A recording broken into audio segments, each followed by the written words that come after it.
Is your Pinterest feed also full of such bead embroideries? Then I think it's time.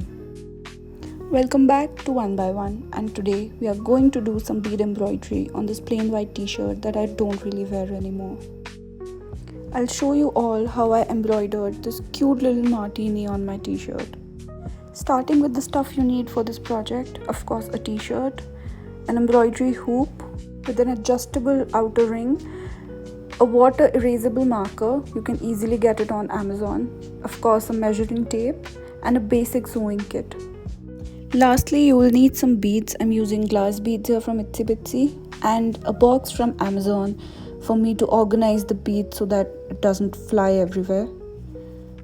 The camera is not doing any justice to how gorgeous these beads look in real life. Oh my god. Next up, I quickly downloaded a Martini image from stock and freehanded it on my t-shirt. It's the best time to measure and check the placement of the artwork where you want it to be. To begin the embroidery, loosen the adjuster of the outer ring and take out the inner ring and place it below the t-shirt. So the idea is to remove as many wrinkles as possible from the ring for the embroidery to come out clean and the placement to not move at all. Now I'm placing the outer ring on top of the inner ring that we just placed under the t-shirt. And we are going to press it down firmly so it doesn't move.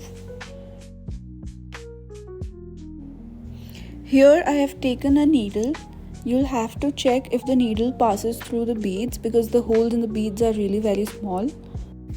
Next up, you have to take this small tool that usually comes with the sewing kit and just pass it through the needle. This process makes threading the needle part very easy. Now you just have to take the thread and pass it through the bigger hole of this tool. Now that you have passed the thread, you just have to take the tool and pull it out from the needle.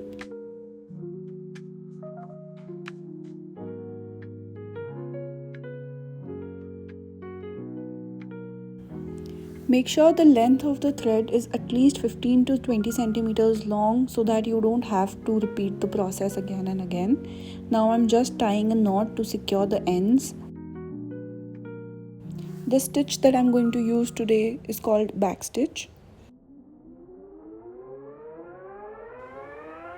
Here I'm taking 2 beads at a time. You can take as many as you want, but I feel more than 2 usually distorts the line.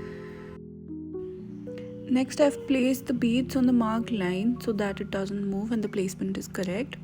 I'm going to pass the needle through the t-shirt and the beads will stay put. For the back stitch, you'll come out from point A, pick up some beads and stab into point B like you would regularly do in any embroidery. But instead of coming out from the same point, we'll come out from point C, which is exactly the same distance from point A to point B. I hope that is clear. So from now point C, you will take some beads and you will go back to point B. That will create a back stitch. Now you will just come out at point C again and that is your new point A. You will just repeat the steps. I've here completed the outline. I've decided to go with the pink beads for the drink in the glass.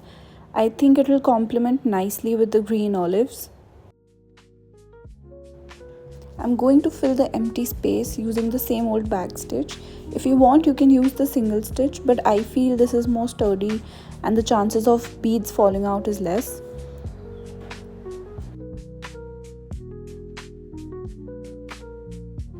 Once I'm finished, I'm going to embroider the olives in the same manner.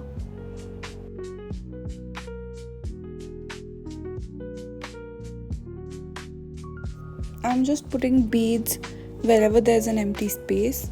I'm going to adjust the placement by my hand. Lastly, I'm going to add these red beads to finish up the embroidery. Just a small pop of color has elevated the entire look. I'm really satisfied with how this has turned out. To remove the impression of marker, just spray some water and it will go away. And here's the final look. I really like how this has turned out. I thought it would be really difficult, but it was pretty easy. I'm definitely going to try this on a few more t-shirts.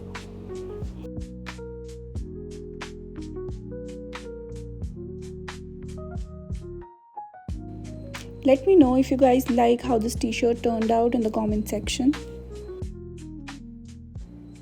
Thank you for watching.